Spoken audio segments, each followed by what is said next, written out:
Bonjour à tous. Après avoir vu les portraits de tous nos candidats, nous allons aujourd'hui retrouver Gérard, Régis et Fabrice qui ont commencé à dépouiller leur courrier des prétendantes. Pour démarrer, Gérard, viticulteur entre Angers et Saumur.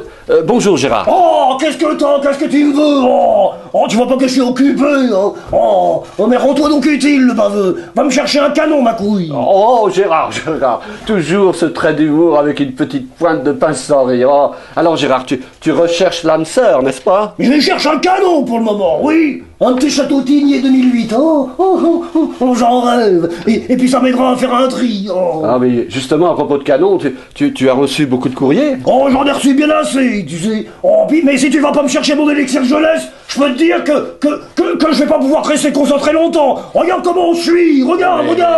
Mais elle tremble, mais Gérard, tu es ému sans doute? Mais non, je suis en manque, le baveux, je suis en manque, c'est tout, je veux un canon, je le veux maintenant. Et à propos de canon, l'as-tu trouvé dans tout ce courrier que tu as reçu? Oh oui, j'en ai reçu bien assez, tu sais, mais j'en ai sélectionné 4. Ils sont là. Fais voir. Oui, regarde. Moi, j'ai sélectionné Katarina. Oui. Elle est russe. Elle m'a même envoyé une photo. Regarde-moi ça. Oh, le morceau. Regarde le morceau, regarde. Regarde ça. Elle travaille dans une distillerie de vodka pour le Kremlin. Oh, t'as vu le morceau, putain.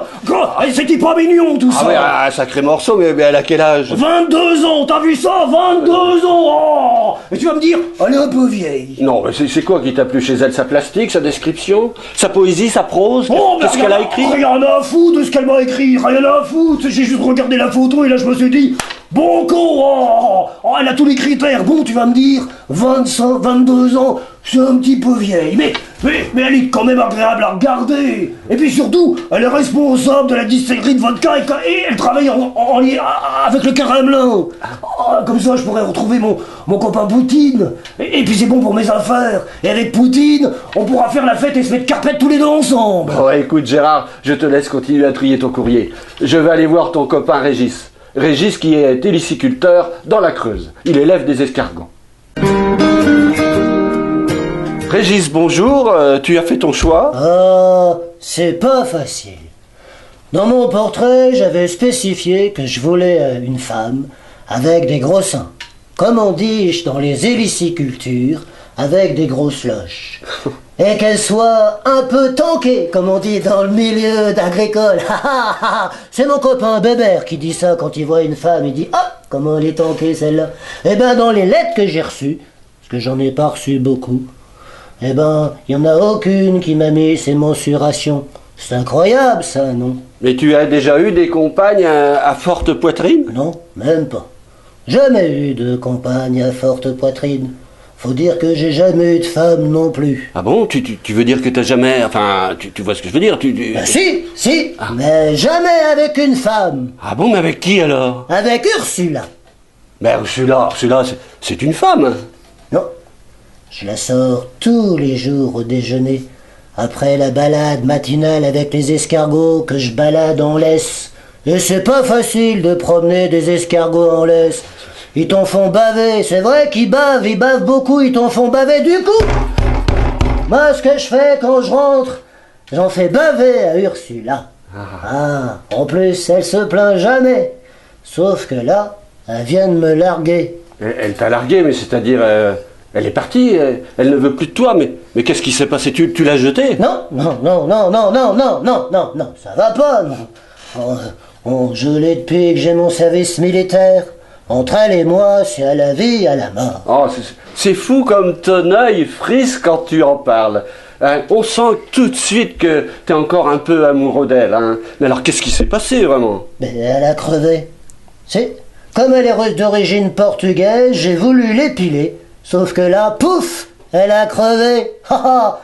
J'ai essayé de la réparer avec de la bave d'escargot, mais ça tient pas. Dès que je m'assois dessus, elle fait pfff.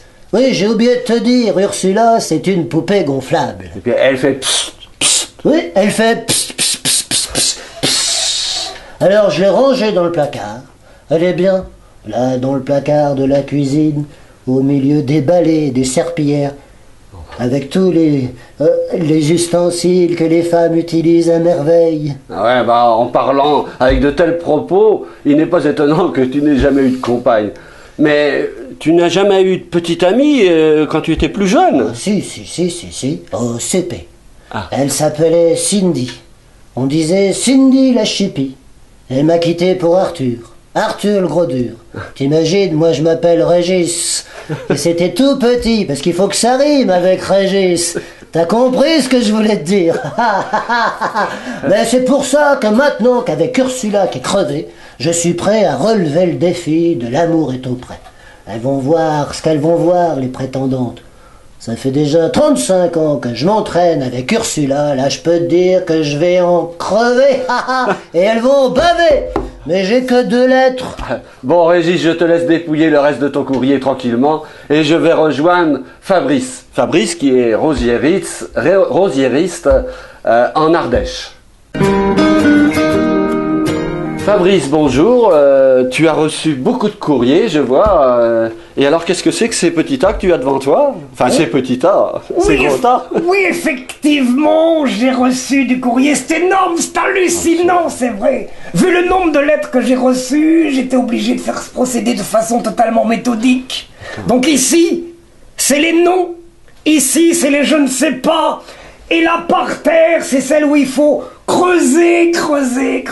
Parce que, comme le disait Francis Ferrat, la femme est l'avenir de l'homme. La femme est l'avenir de l'homme. Tu te rends compte? Oui, c'est Jean Ferrat, d'après un poème d'Aragon. Tu as raison, excuse-moi. Oui. Oh, excuse-moi, je mélange les philosophes des temps modernes avec Francis Lalanne qui a juste à péter dans ses cheveux pour se faire une queue de cheval. Mais l'Aragon disait, rendons à Aragon ce qu'est Aragon, l'avenir de l'homme et la femme, et elle est la couleur de son âme. Elle est la rumeur et son bruit, et sans elle, il n'est qu'un blasphème, et sans elle, il n'est qu'un blasphème. C'est tellement beau, tellement vrai, tellement réaliste, tellement consensuel qu'il n'y a que Nietzsche qui peut faire aussi bien. Oui, justement, revenons au dépouillement. Dépouillement, ça me fait penser à Nietzsche. On parle tellement bien du dépouillement quand il dit « L'amour est secrètement porté à voir chez la femme autant de belles choses que possible, ou à le porter au nu autant qu'elle peut. » Ça, c'est merveilleux et hideux. C'est joyeux et douloureux. C'est malheureux, heureux, c'est la vie, quoi. Tu comprends ce que je veux te dire? Oui, tout à fait. Mais pour en revenir... Nietzsche disait aussi que cette phrase superbe qui m'interpelle sans cesse. Parler beaucoup de soi, peut-être un moyen comme un autre pour se cacher. Parler beaucoup de soi, peut-être un moyen comme un autre pour se cacher. Et là, c'est tellement vrai, tu vois. Justement, est-ce que je pourrais en placer Et là, tu vois, ça prend tout son sens parce que c'est énorme, ça, sinon tu veux qu'on t'écoute et je le comprends, mais seulement parfois il faut savoir écouter. Oui. Écouter l'autre. Tu es là pour faire ton émission, c'est légitime, et tu veux qu'on te fasse, tu veux te faire entendre à tout prix, tu vois. Mais n'oublie jamais ce que Nietzsche a dit. Tu l'as compris, tu veux que je te le répète? Non, j'ai très bien compris, c'est pas la peine de répéter, j'ai tout compris. Bon, alors maintenant, laisse-moi. Parce que, tu vois, il faut que je lise tous les courriers, et tu reviendras quand j'aurai fini le dépouillement et que j'aurai terminé mon tri. Eh bien, chers amis téléspectateurs, cette émission touche à sa fin. La semaine prochaine débuteront les entretiens avec les prétendantes. Nul doute que nos agriculteurs sauront avoir le tact et la délicatesse avec chacune d'elles. N'est-ce pas, Gérard? Quoi encore, ma couille? Et mon canon, ça vient, le babou? Je vous souhaite une très bonne soirée et je vous dis à très vite dans de nouvelles aventures.